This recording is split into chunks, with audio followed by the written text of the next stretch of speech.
Tony, we good? Good evening, everybody. Welcome to Classic Vinyl Live. I'm Jeff Miers. Uh, what's pretty cool is I think I know everybody in this room, and I'm really grateful for that. So, hello, Sportsman's family. Hello, people that love great music that endures. Um, tonight's a special one. Bob Dylan's Blood on the Tracks. Yeah, I mean, it's got to be in the top 10 albums of all time. I don't know. These guys might place it higher. Number one. Me and Donny are already fighting. But we're really looking forward to Sam Marabella and his friends, including me, playing a bunch of tunes from that album and then some of Sam's favorite other Dylan tunes, because pretty much all Dylan is good Dylan, right? Right? I mean, shout of love. Anyway, I've got two special guests with me here tonight. Donny Kutzbach from the Town Ballroom. Also, I still think of him as Donny from Home of the Hits. But hardcore Dylan head, very educated in Bobology, and unafraid to say what he thinks. And this is Sam Marabella, who has really done the deep dive on Dylan for many, many years now, and can tell you what version he played in 2017, what was different about it. Well, that one was in this key, and he made it minor on this date. And, obviously, I hugely worship Dylan, so we're happy to be here with you all tonight, and I'd like to get things started by, I'll start with you, Donny. Talk about Blood on the Tracks in particular, I guess. Not when did your relationship with Dylan start, but when did you hear this record, and what did it end up meaning to you? I think I heard this record when I really kind of absorbed it more, and I went back, I was going way backwards because I first got into Bob Dylan when I was like 10 years old, and then the Traveling Wilburys came out the next year or 2 years, and it all kind of happened. And then I was actually, they put out the bootleg volume 1 through 3, which is like, it's like, and it's apocryphal too, in the way that it tells this story that you hadn't heard, and you're like wondering, wait, why did this not end up there, and why is this not part of that album? So it was like after that, probably in the early 90s, when I really heard Blood on the Tracks. And then when I was in college, it became like this thing that I realized how special it is. And I think in 30 years, it has not moved from my favorite album of all time. Wow, that's heavy. So number one of anything. Number one.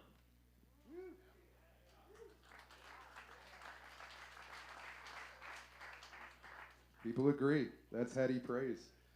Sam, what about you? Talk about Blood on the Tracks and how it came into your life. Sure.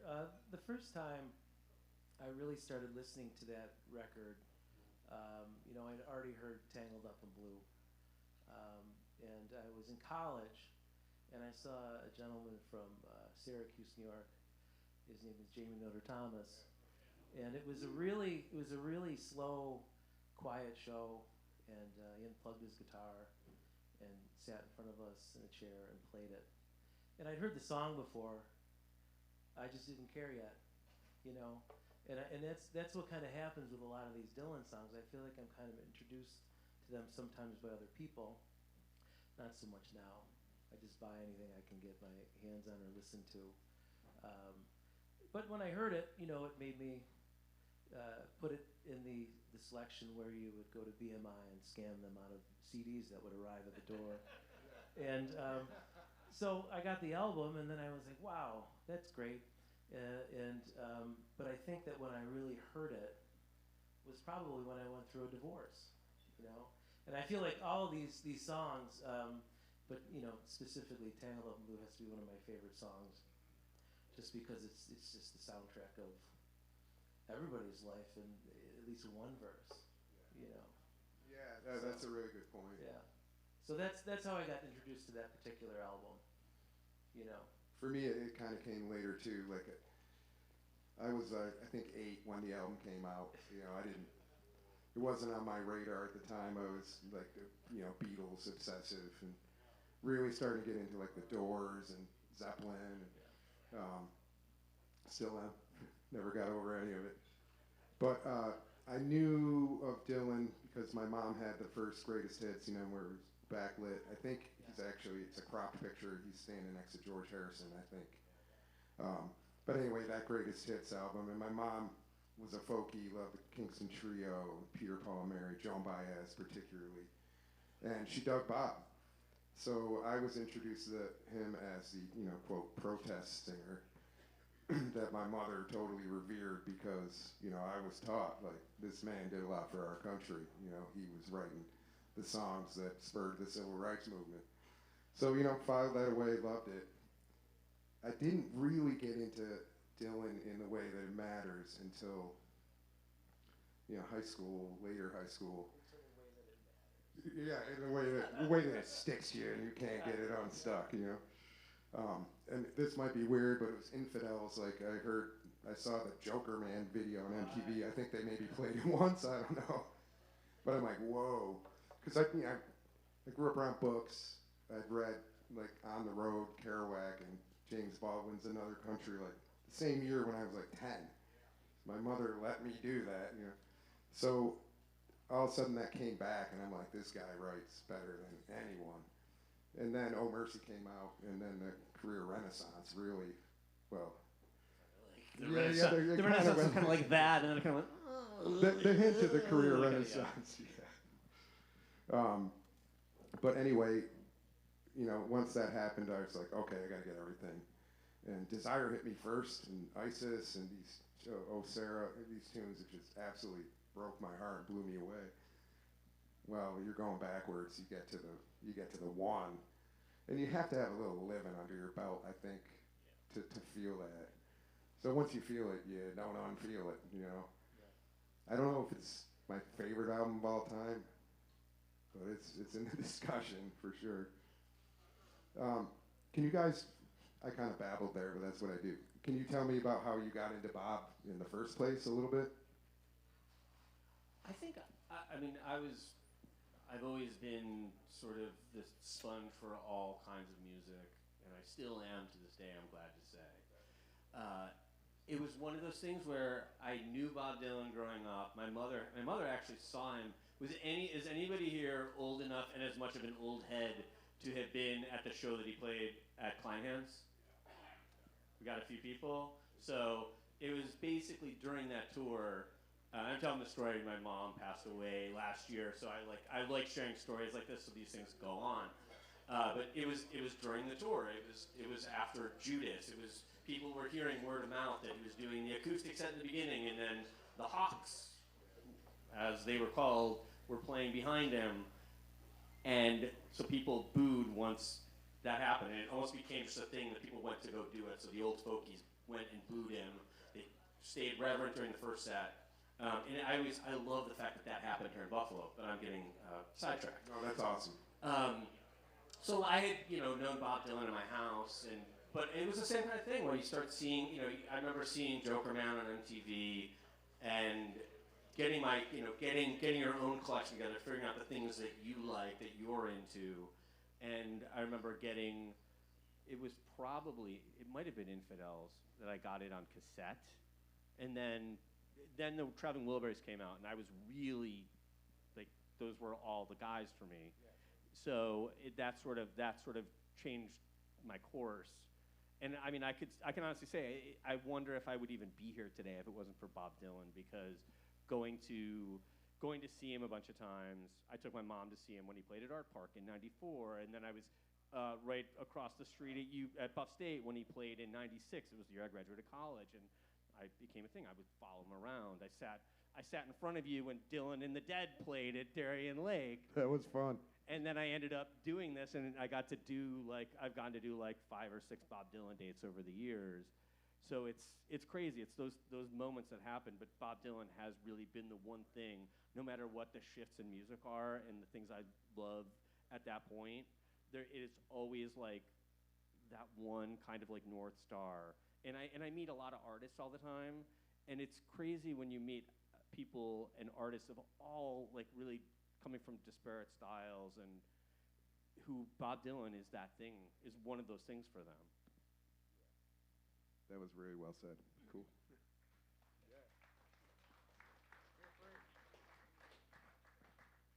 What about you, Sam? When did you get the disease? Well, you know, my sister had a Rolling Stone,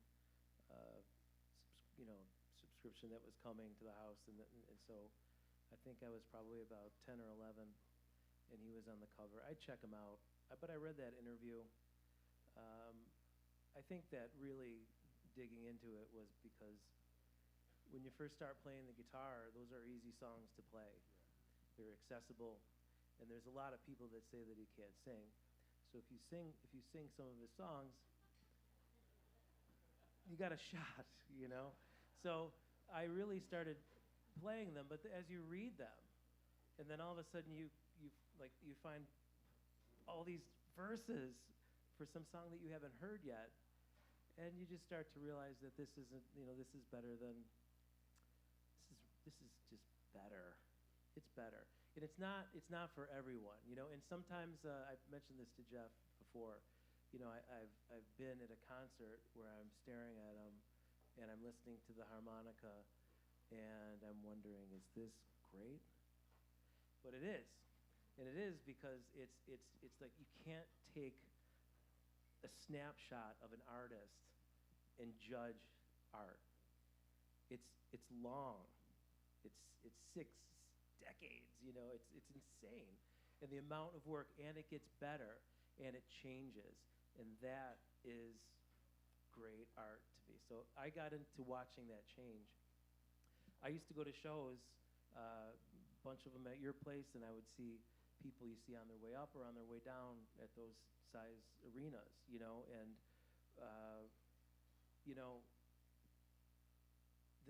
the change and the willingness to not be the same. I would go to shows when I was younger, and I was disappointed that it didn't sound like the record. And then all of a sudden it was like, well, here's somebody that doesn't care to sound even like himself anymore, and to rework that. And actually, without trying also, that actually happened to me with my own work due to the fact that at one point I decided to stop playing, for a bunch of years, about 3 years, didn't pick up an instrument, and then I needed to make some money, and I needed to grab band members that could show up, and I'd take any show, and then I could play. I have 10, 12, 15 people to pick from, and then I was like, oh my gosh, I'm walking the same songs, and they all sound different every night, and I like that. I like it. I like to not always rehearse because everyone leans in and listens, and sometimes it's a stinker. But Yeah, that's how they can't all be zingers. That's how it Les went. Claypool said. Probably about 11 or 12 years old, I heard it. But again, it would probably be 19, 20 where I started to really soak it in. And then when it becomes part of your life and your soundtrack to your life, and I'm sure you guys, I'd love. And by the way, are we meeting here every once a week to talk about Bob Dylan, or is this just a one-off? The Church of Bob Dylan. We could do it again. Also, Kim is going to walk around with the mic if anybody has a story they'd like to tell about Bob or about Blood on the Tracks in particular. Wave your arms around or something. And also, if you didn't sign up, because we give away an imported copy of the album on vinyl after we're done chatting before the band plays. So if you didn't fill out one of those things, they're over there at the front table. Please do. If you don't have this on vinyl, a nice clean copy is a good thing. All right, I got someone. Okay. All right, that didn't take long. Let's hear it. Hey Jeff, big fan of yours. What's your name? My name is Bill. Hey, moved to Buffalo about 6 years ago to hang with my lady Linda here, who I grew up with in Washington D.C. I went to the University of Maryland, and I went up to the radio station thinking that I was going to be a news reporter. Instead of turning left, I turned right and went into the music library, and about 3 hours later I came out as a DJ. that was in the mid-'70s. And let me just say that over the year and a half that I spun records at WMUC Radio, University of Maryland, Dylan was a huge part of that. And I think I mentioned to you over here, when Blood on the Tracks came out, I thought, oh wow, this is one of Dylan's later albums, because I'd already absorbed Bringing It On Home and all the earlier stuff. And so it's so exciting to me to see 50 years later, Blood on the Tracks being honored here tonight, because it turned out to be really one of his very greatest albums of all time. And thank you all for bringing this to us here in Buffalo. Thank you, man. Good to hear from you.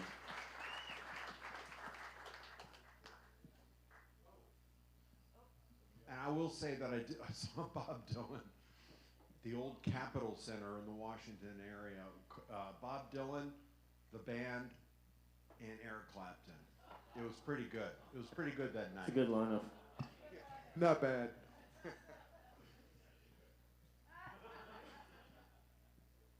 Oh, Donny, you could go ahead, man. Introduce yourself. I know you. How you doing? I'm Matt Moscato, and I got so many memories about Dylan I could share, but what I want to share is a lot of the experiences have been with the guy sitting next to me, John Weber, and Hell yeah, Weber. definitely. And like many people here, I've done the deep dive where you kind of get lost for a couple of years into Dylan. It's like, I better listen to something else besides Dylan. But we went to many Dylan shows together, and one of the great memories, we did a road trip and saw a few different shows together, and it was the time when Ani DeFranco was opening, and it was really neat. There was really different crowds. You know, there was the Ani crowd that went, and then there was the Dylan crowd, and Ani opened up, and you could see, you know, her fans were really into it, and I loved Ani too, but there was definitely that distinct crowd. And then Dylan came on, and some of the fans, Ani fans, were starting to leave, but then they started to hear Dylan, and the two crowds melded together, and it was nothing but joy. And by the end of that show, probably 25, 30, 40, 50 fans had gone up onto the stage and were dancing with Dylan. And it was one of those scenes where you're like, uh-oh, what's going to happen? And instead of stopping, Dylan turned around to his band and each time looked back and said, do it again. And they went and ripped it up again. I got to share that moment with John, and that was really cool. That's incredible.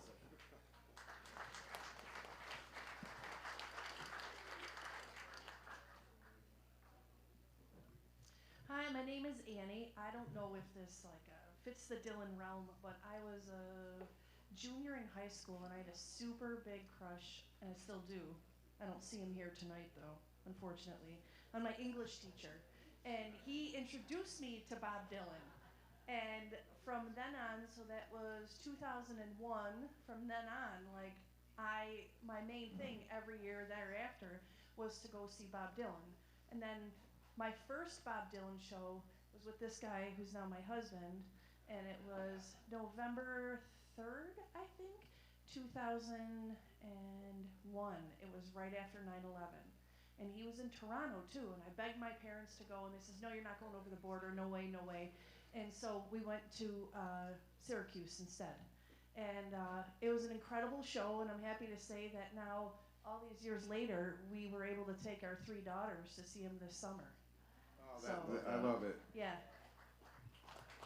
Thanks for sharing that. That's cool. Two multi-generational Dylan stories, right? Ani fans getting in. Anybody up there have anything they want to say? No, now they're looking at me like I'm nuts. So, but I love that because and we should probably talk about the movie because the movie. I mean, I'm seeing it. You know, my own son and who already knew about Dylan, but there's so many people now who I think are going to get exposed to it again. And I did want to ask you too, have you both seen it? It's kind of a rhetorical question, but what did you think, and how important is it to you? I know the answer to this, but I want to hear you say it. That this music, be passed on. I mean, in 2025, it feels really important that this stuff be passed on. What do you think? I thought the film was great. I like Mangold a lot as a filmmaker. In some of his movies, I may not love, but some of them are all. He's always tells a cogent, good story. I feel like, and I think he did that with this movie. And I was seeing it with my kids, and my daughter, who's 22, only cared about seeing Timothy Chalamet.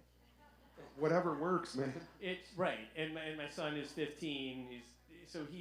My kids have been forced to listen to Bob Dylan on every long, car trip, and blasting. My daughter, when she was 7 years old, came downstairs in the basement. This is too loud, and it was probably Blood on the Tracks when she was trying to sleep. But it is that thing that we all know that there's like whatever vehicle gets you there. Like when you think about, I remember being of a certain age when the Doors movie came out. I was already into the Doors, but then the Doors movie comes out, and everyone all of a sudden loves the Doors. And I like the idea that I know a lot of younger people are discovering Dylan because of this movie, and it's a pretty great movie. I think that it's nothing but a good thing. Yeah. Hey Jeff, I got one thing here. Oh yeah. Favorite lyric for you guys? What's your favorite lyric? That's a real loaded question, but I'll go first. If we're talking from this record, it could be anyone, but this one, sure. I'll stick with this. It's got to be "Shelter from the Storm." The setup, the way, I don't know, like when I listen to that song still, it's not that Bob sounds old, it's that he sounds as old as time. Like, I don't know what it is. There's something about that, the way he sets it up as a narrator. There's just a whole lot of like wisdom, like this omniscient sort of looking down kind of feeling. And then, the gift for language is absurd. And it's, what a beautiful sentiment. It's a love song, but it ain't a lazy one, It's like love that was earned and blood poured into that tune, So that lyric just, I never got over that one. Down the highway, down the tracks, down the road to ecstasy. Yeah. Succinct. This is from It's Alright Ma, I'm Only Bleeding. While one who sings with his tongue on fire gargles in the rat race choir, bound out of shape by society's pliers, cares not to come up any higher, but rather drag you down in the hole that he's in. That's the baddest ass Who thing writes I've that? ever heard in my life. Hey, is that James Joyce? Again, I guess a laureate did write it, so Yeah, Laureate did write it. What about yours? Do you have one? Yeah, Buckets of Rain. I like the smile in your fingertips. I like the way you, whatever, lives. Move I your like the hips. cool way you look at me. Everything about you is bringing me misery. So good. Oh, which is kind of that whole album is a lot of like backhanded double entendre, sort of like Idiot Wind. That's what Idiot Wind is really about. It's sort of like saying all these like beautiful and nice things that are happening, but then it's also a slap in the face and an indictment, and a lot of. and he this indicts record- himself. in He it, and too, himself, yeah. sure himself. We're idiots at the end, And a lot of everyone is a little bit of at fault in this record. Hey, It- Jeff. Yes. What Can is you- it? God? What? Yes, it is.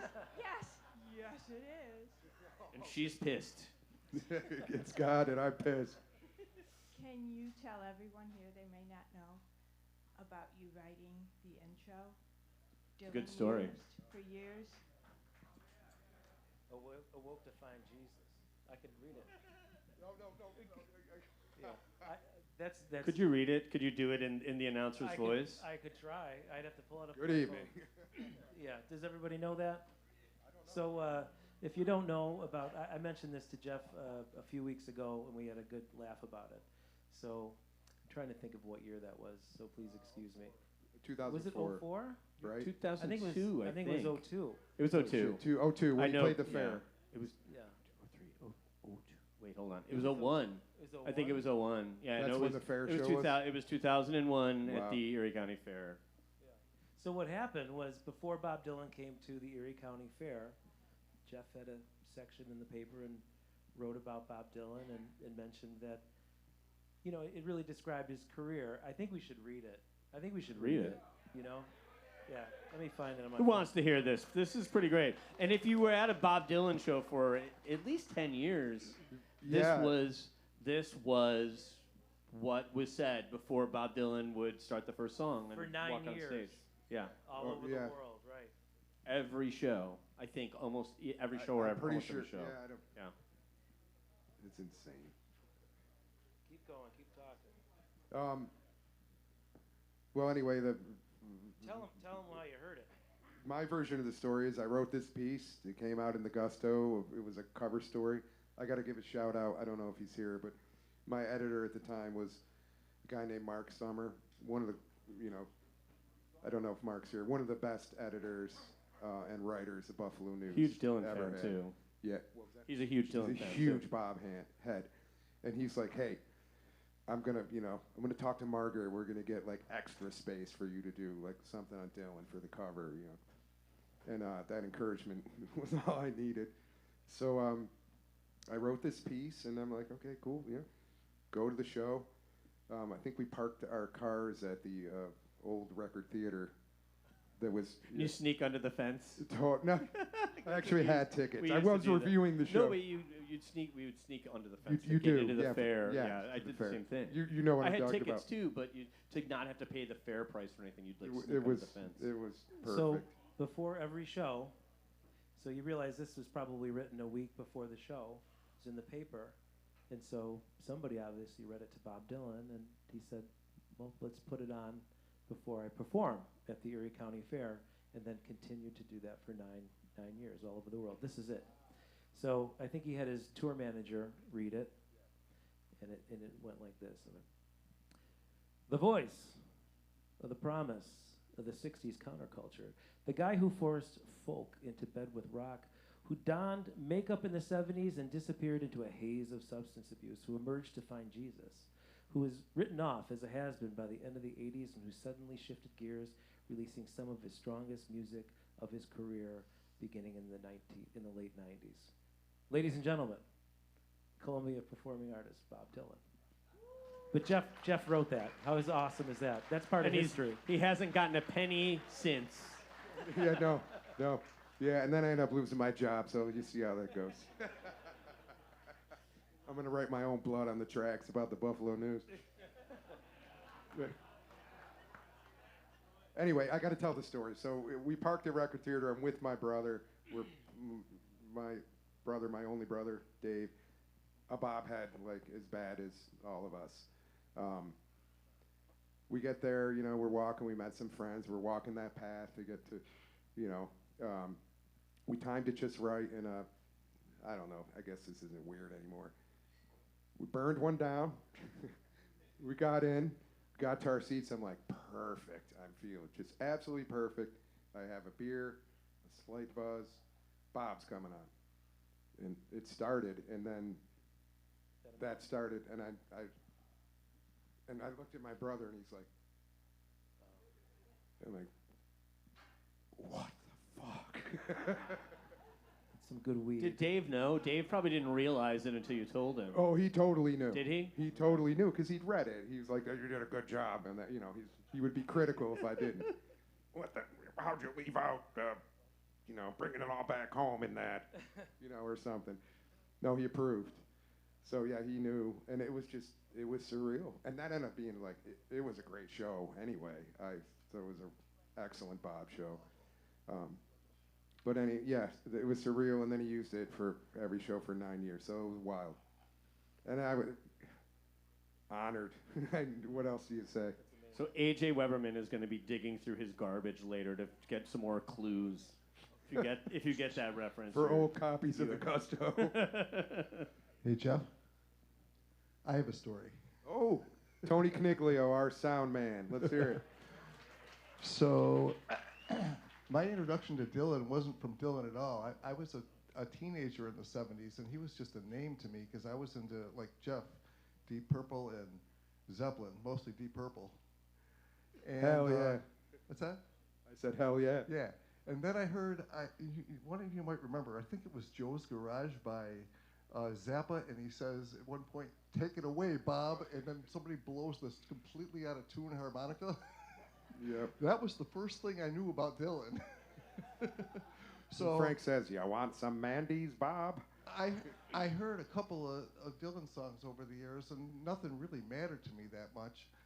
And then, as Sam mentioned, Jamie Noter Thomas, I was his sound man for a number of years back in the 90s, and he played a lot of Dylan, to me, way better than Dylan. Right. And I got to know the songs very well. And then later, years went by, and he got nominated for the Nobel Prize for Literature. Didn't get it. I think it was at least twice he got nominated, and I started thinking, man, this doesn't happen if you don't have something going on. So I started paying attention to the lyrics, and the one that caught my ear first was Hurricane, just because he told that whole story in rhyme, and every person who was involved, and you walk away knowing exactly what happened, although it's contested later that might not actually, the guy might have actually. Regardless, the piece of art was perfect, though. Exactly. So that's my story.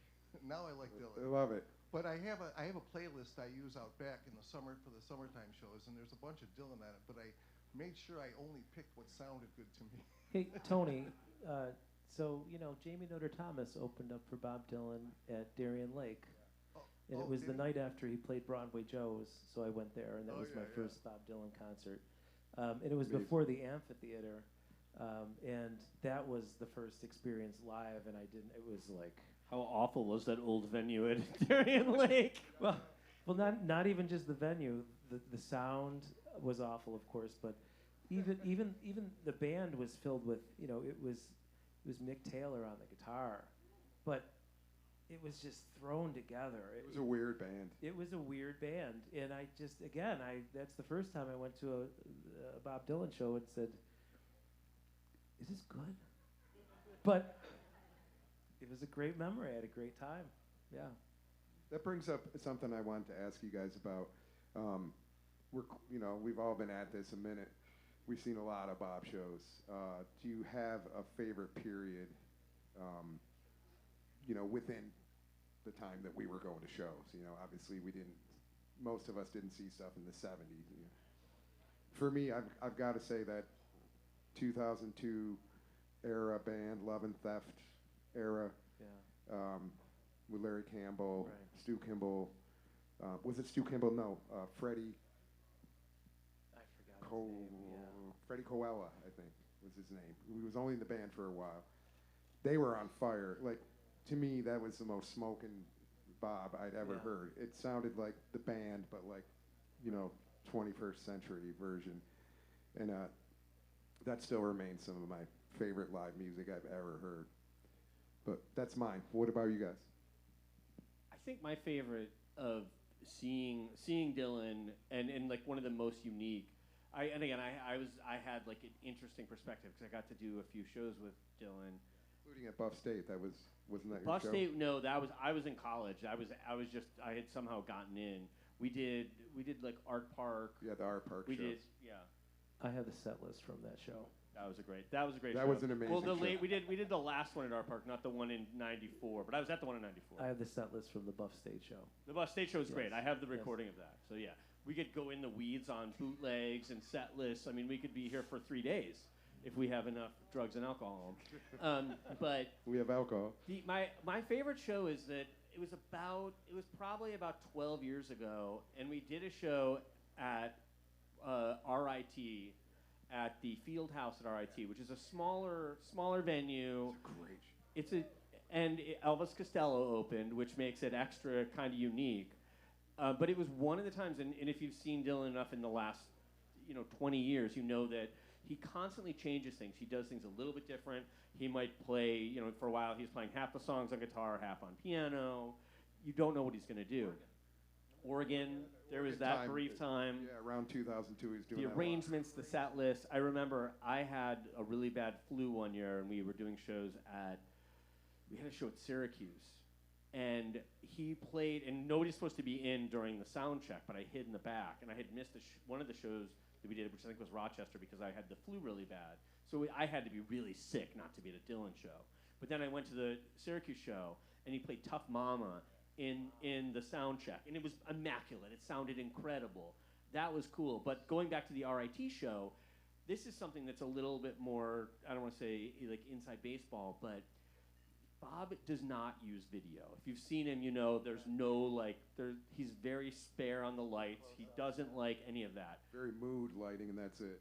At that show, if you remember it, he actually had video, and they used it and they implemented it with the lights, and it was beautiful. And I was always thinking, like, there's a lot of times some artists of a certain age, they don't like doing it. They don't like seeing the close-up. They don't like adding anything to the show because they want you to see them on stage even if you're in the back of the house. They don't want you looking at anything else. But this is one of those times, and it only lasted, it was maybe only that tour that he did it. And I always think, like, this is kind of what you need, especially when you're playing bigger rooms, that you want to have that kind of connection. And, like, you know, a lot of artists, Springsteen eventually got it, and it made his shows that much better. I remember seeing Bob Seger play, and the first time he had been back on the road for years, and the show was terrible. The band was bad. He had no video. And then the next time, the band was better. He had this video thing, and you could really connect with it. I think that's the one thing that Bob never did, and I don't blame him because he can do whatever he wants. But the one time that the one time that he had that tour, and there was like video, and you could actually see him up close, even if you're in the back of the house, that was special. That's one of those things I think about. And the band's always pretty great. I think the last 25 years, the band has been fairly unimpeachable to me. Absolutely. Oh, probably similar to your opinion. Although I really do like. I think you were at that show or ran that show in our park. I liked. I met his drummer. Is it George Rasili or? But I really liked Charlie Sexton, and I really liked that lineup. I really did. I just got. So I really from 2008 to 2012. But I also, again, I really kind of compare a lot of this music and songs to what's going on in my own life. Yeah. And that was a good run. Bob himself has said, people like us, our obsession with Blood on the Tracks, like, I can't remember the exact quote off the top of my head, but he's like, how could you enjoy that kind of pain? Yeah, how could you enjoy that kind of pain? Yeah. Can we talk about that with this record a little bit? I mean, you can never trust Dylan that he's being totally autobiographical. It's always more than that. But this record definitely feels like he's telling the truth about himself. And you're not getting that on Love and Theft, really. You know what I mean? Okay. This record feels raw. Is that part of the appeal, do you think? I think so. I think it's his least opaque record. I think he really kind of does lay it all bare. It's interesting too because he was taking painting lessons from the painter Arthur Raven, and so it sort of shifted the narratives and storytelling. And when you listen to a lot of the record, it has, even though it feels really direct, and the lyrics seem as like straightforward as almost anything he's ever written. There are still moments on that record, and I mean, I think Tangled Up in Blue is an obvious one, where there's like shifting timelines in it, you're shifting between characters, it's the most incredible, beautiful lyrically and storytelling-wise. It's also, to me, that is like his unfinished masterpiece, and you and I have talked about this, where he's constantly changing it. He's still changing the lyrics in 2024, right. last I checked. He's still like, adding different verses, moving words around. That's incredible to me. And another song that, even though it's not even in my top 5 favorites on the record, it's like a masterpiece, is Lily Rosemary and Jack of Hearts. When you hear it, and I like the New York John side. Lombardo approves. I don't like the Minnesota version. I like the really like straight, just him on the guitar version from New York sessions. But I mean, as cinematic songs go, I mean, you listen to that song, you can see the whole thing. It's like watching a movie. I can't even think of a song that is as cinematic as that. No, I mean, like, I don't know. Like, there's a few Springsteen tunes that are like that, but I mean, there's a couple. Where did he learn it? Sure. Yeah, I agree with you about that.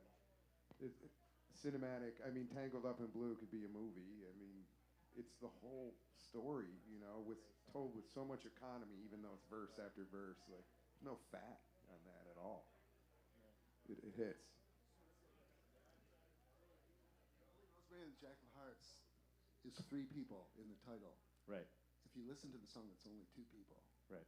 And not anyone really listens to it and analyzes it. And it is also it's almost like it's like a Rashomon kind of thing too, where you're hearing the 2 or 3. A Big Jim though, you sort of hear his perspective too, even though the Jack of Hearts is sort of just the silent narrator, but you don't really hear the voice.